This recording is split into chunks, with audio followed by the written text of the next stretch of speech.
West crashing the VMA's stage and stealing the mic from Taylor Swift is one of the most memorable early 2000s pop culture moments. Not to mention, it ignited a messy 15-year-long feud between Ye and Taylor. However, because of this stage crash, many people forget that Kanye did this exact same thing in 2006, 3 years earlier, and it was 10 times crazier and more disrespectful than the 2009 VMA's incident. Today we are going to discuss Kanye's most chaotic moments at award shows. If I don't win, the award show loses credibility. It all started at the Wow. 2004 VMAs, where Kanye absolutely stole the show with the performance of Jesus Walks, All Falls Down, and Through the Wire alongside a full choir. He was nominated Legendary. for 5 different awards this year, but lost in every category. For context, Ye had just released his debut album, The College Dropout. After the music industry tried to write him off as just a beatmaker, he sold 400,000 copies first week of an album that even his own label did not believe in.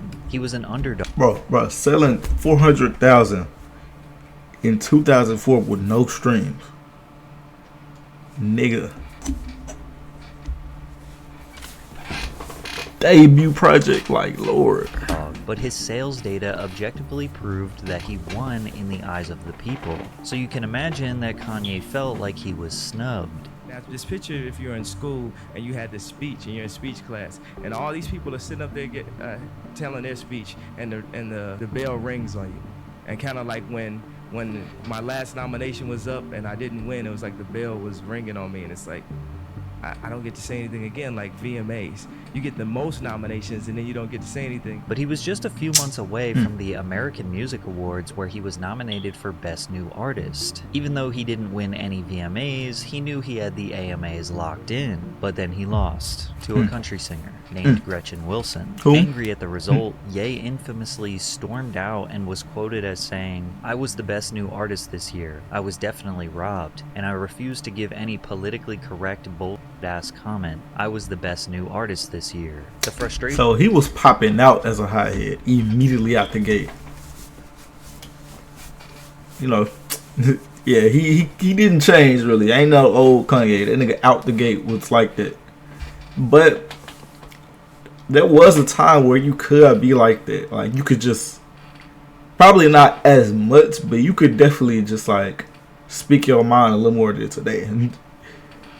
But out the gate, brand new artists acting like you own it. Hey, but when you got something, when you sitting on something that good, you got all the leeway at that point, at least. From losing at both award shows caused him to lose his cool. The combination of that frustration might send someone over the ledge, especially if they're a new artist. And I can't blame the way I acted, on just being a new artist, because I was raised better than that. And it was very ignorant, and a lot of that Chi-Town, the street mentality, They got him came apologizing out of me. And it's hard, I'm an artist, so I'm not gonna give you any buts. All I'm gonna do is apologize. I want to apologize to all my role models, my father, Ernie Brown, they got him Winfrey, apologizing Michael though. Jordan, all of the black people that had to stand up. Denzel Washington, who had to sit in that Grammy seat and take it so many years. That was a complete slap in the face to Denzel for how many times he lost, to feel like this is my first year out and I'm gonna act a fool like this. Because at the end of the day, as black people, we still are fighting for our respect. And I'm one of the few rappers where people can look to and say, look at this guy. It's okay to listen to rap music, so I take that responsibility. Wow. This might be one of the last times Ye clearly and concisely explained his feelings and That's what I'm saying. Like, nigga, that made sense.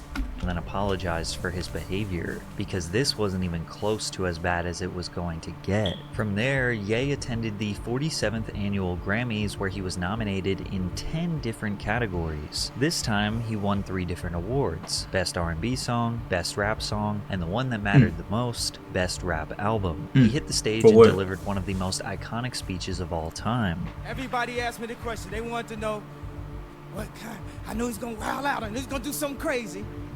Everybody wanted to know what I would do if I didn't win. I guess we'll never know. Notice how he mentioned that people knew he was gonna wild out. Just one prior incident and he already developed a reputation for being boisterous and unpredictable. It's almost like it was already a part of his brand. So when NBC thought it would be a good idea to have Kanye go on television to speak about the Hurricane Katrina tragedy and try to encourage people to donate money for families in need, That's just what the good George times Bush say. doesn't care about black people. This broadcast was being viewed by millions of people around the world. You also have to consider that this was a time where rappers barely got mainstream media coverage. They didn't get invited on the news to express their opinions about anything. Kanye was What's good, considered a Jamie? more brand-friendly rapper because he dressed in polo shirts and form-fitting clothes and his music wasn't violent nor overly misogynistic. Yet despite all of these so-called benefits he was receiving, he wasn't just going to suppress his First Amendment right. However, many people thought his comments were baseless and appalling, especially George Bush. What he said was George Bush doesn't care about black people. That's because he's a racist. And I didn't appreciate it then. Saying that to the president and then him hearing it is crazy. Yeah, that's also another thing. The different motion of blowing up. If you blow up nowadays, nigga, you ain't nobody. Nigga, you. But if you have a hit back then, especially an album, you got some reach, nigga. A little more potency. It wasn't overcrowded. Pulling the wrong age. I beg your pardon. Yeah, I hope you mean like 40-year-olds and not like 12-year-olds. I don't appreciate it now. It's one thing to say, I don't appreciate the way he's handled his business. It's another thing to say this man's a racist. I resent it. It's not true. And it was one of the most disgusting moments of my presence. Now, to Kanye fans, he could do no wrong. Plus, he was making incredible music. He released his sophomore album, Late Registration, Wow. selling 860,000 copies in the first week, proving for the second time that he is not just a producer, but a well-rounded artist fundamentally changing. Too many people like me, but they're in a different age. Too young? Or too old? Under age 17. Okay. I don't know. It's good that you're acknowledging that they're too young, but it's a little crazy that you went out of your way to say that. I don't remember asking. I just fucking with you, bro. But hey, yeah. Too young, man. The future of hip-hop, and he was awarded accordingly, winning 3 Grammys again, including Best Rap Album for the second year in a row. He won 2 BET Awards, a Billboard R&B and Hip Hop Award, BMI London Award, a BMI Pop Award, 2 BMI R&B Hip Hop Awards, a Brit Award, a Phonogram Hungarian Music Award, an International Dance Music Award, a Meteor Music Award, 2 MP3.com Awards, an MTV Italian Music Award, a Music Video Production Award, an NME Award, and a World Music Award. Kanye was winning awards that none of you have even heard of. So you would think that after winning 19 awards in 1 year, he wouldn't care about the nomination for Best Video at the 2006 MTV Europe Music Awards, right? Well, you'd be wrong. The 2006 MTV Europe Music Awards was hosted by Justin Timberlake in Copenhagen, Denmark. In the beginning of the night, Kanye won the award for Best Hip Hop. The very last award for the evening announced was Best Video. The nominees were Gnarls Barkley, Crazy, Justice vs. Simeon, We Are Your Friends, Kanye West, Touch the Sky, OK Go, A Million Ways, and Pink, Stupid Girls. And the winner was Justice and Simeon. But as they received their award and gave their speech, Kanye ran on stage, grabbed the mic, and shared his thoughts. But they want to thank you guys. Kanye. Thank you. Oh, Kanye. You won already. That's all good. Like, we got to share the wealth, but He tried. this video cost $1 million, fam. I had Pam Anderson. I'm jumping across canyons. And now you're going to have to share. Oh, hell. Oh. Hey, if I don't win, the award show loses credibility. I appreciate it, man. It's nothing against you. I've never seen your video. It's nothing against you. But hell no, man. I love y'all. Hey, you should have seen the video, man. This is by far the most disrespectful stage crash in history. That's Putting crazy. his arm around the winner to tell him he never saw their video and claiming the award show will lose credibility if he didn't win. Kanye's ego. I don't know, was maybe- out of maybe that control. video was He just also that claims good. He was a little drunk. It just felt like a party out here, and I had a little sippy, you know, and I'm just feeling Getting a little bit lippy. yeah, little sippy. So tell me, what are you gonna do after the show? A little more sippy. Now, the reason why most of you probably don't remember this is because it seems like MTV didn't really care that he crashed the stage, because they cut it from the live broadcast and then decided to air it at the after show program. I kind of have to apologize on behalf of MTV for this. You're a good friend of ours, and we nominated you for the Best Video Award. Unfortunately, the award went elsewhere. How do you feel about it? Sound off. Tell MTV, you know, what the score is. Oh no, I just went up there. I talked about it on stage. So just as long as they don't edit my part, I'll be good. You did. You crashed the stage. Yeah, you didn't see that? Well, we're about to right now. We're about we ain't to. gonna edit it. It's a live after show with Kanye West. Kanye to the. In what world does it make sense to apologize to Kanye West for crashing the stage and disrespecting the artist who won? I couldn't imagine how Justice felt. This moment actually almost prevented Ye from being able to release his next single and album, because Justice and Simeon's manager is Pedro Winter, who also manages Daft Punk. Wow. And he sampled Daft Punk's Harder, Better, Faster, Stronger as the lead single for his 2007 album Graduation. Wow. In an interview with Pitchfork, Pedro talks about Ye calling him. When his manager called to clear the sample, I told him to tell Kanye West that we loved it, but that I'm not only Daft Punk's manager, but also Justice's, the band that he dissed on MTV. He was really embarrassed, excused himself, and said that he was drunk that night. Now he is a friend and supports Justice on his blog. Luckily, Pedro is a good businessman. He could have easily prevented Kanye Stronger from releasing, which would have dramatically changed Ye's career. Kanye got his way once again. He did whatever he wanted and still got whatever he wanted. So without repercussions, why would his behavior change? The very next year, 2007, he was nominated in 5 different categories at the VMAs and again lost in every single one. He Dang. infamously threw a tantrum backstage. MTV, tell them what the I said. 5 nominations, lost the Black Eyed Peas last year, man. I'm never coming to MTV. Man, that's 2 years in a row, man. Get off this, man. I love this nigga, but man, goddamn, man. Give me a chance, man. Although he claimed he would never go to the VMAs ever again, he came back in 2009 where he infamously stage crashed Taylor Swift's acceptance speech for Best Female Video. Yo, Taylor. It wasn't even before him though. Happy for you. I'm gonna let you finish.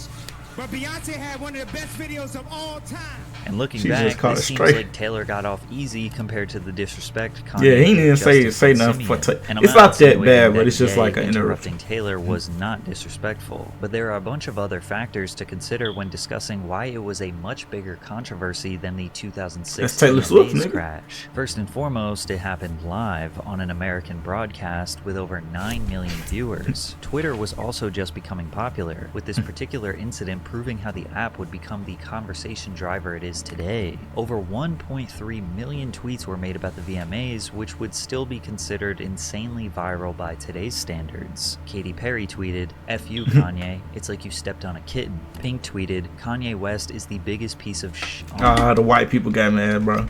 I swear, like watching that clip compared to the other ones, it's not that crazy. He said nothing against Taylor Swift. He just wanted to be like, Beyonce deserved a little more. I mean, it is disrespectful, and he did interrupt it, but like, that's like light. That's a slap on the wrist. Earth. But white people are soft. Quote me. Chester Bennington of Linkin Park tweeted, "Kanye West has officially earned the title of King Bag. Way to go, D-head. To think I thought he was kinda cool. Lame." Even the President of the United States, Barack Obama, chimed in. The young lady seems like a perfectly nice person. She's getting her award. What's he? Why would he do that?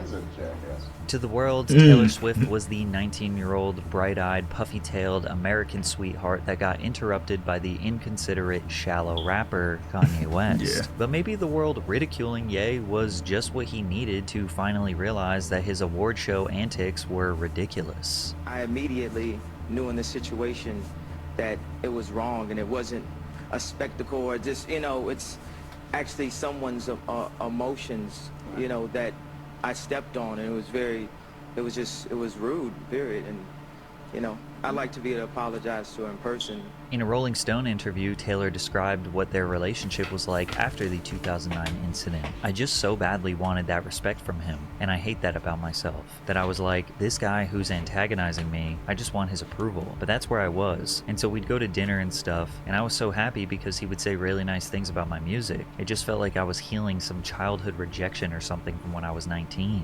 In an interesting twist of fate, 6 years later at the 2015 MTV VMAs, Taylor Swift was going to announce Kanye West as the winner of the Vanguard Award. During Ye's speech, he mentioned that MTV used his Taylor interruption as promotion, pointing out their contradictory behavior, demonizing someone for their terrible behavior, then turning around and considering it an iconic moment so they could profit. You know how many times MTV ran that footage again?